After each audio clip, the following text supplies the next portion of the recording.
ভাই এটা কি হচ্ছে এটা? এটা পেঁয়াজ ভর্তা। পেঁয়াজ ভর্তা। এটা কয় কেজি পেঁয়াজ আছে এখানে? এখানে 10 কেজি পেঁয়াজ আছে। 10 কেজি? জি। এটা কি আপনাদের স্পেশাল মরিচ আর ইয়া না? জি জি জি জি। মশলা কিছু আছে না, শুধু মরিচ? শুধু সরিষার তেল, লবণ আর মরিচ। মরিচা তেলে ভাজা করে ব্লেন্ড করে লই আমরা। আচ্ছা, এই যে মাখাচ্ছেন, মাখাতে টেস্ট আসবে? জি জি আসবে, অনেক টেস্ট আসবে। এটা যখন আমি মাখাই না, ইচ্ছা করে আমার নিজের খাওয়ার জন্য। ইচ্ছা করে নিজে খাওয়ার জি, জন্য করে? মুখে পানি এসে পড়ে মাখানোর সময় আমার খাবারের জন্য। খাবারে তো পানি চলে আসে না?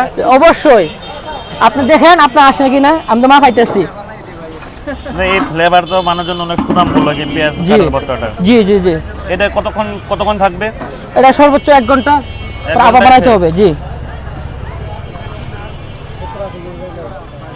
কত কেজি পেঁয়াজ লাগে এই ভর্তা? আপনি সারাদিনে কত কেজি করেন এটা একটু বলেন তো। আপনার দৈনিক আমরা 80 থেকে 90 কেজি পেঁয়াজের ভর্তা বানাই। আমাদের পেঁয়াজ লাগে সর্বোচ্চ দৈনিক 150 কেজি। শুধু ভর্তার জন্য?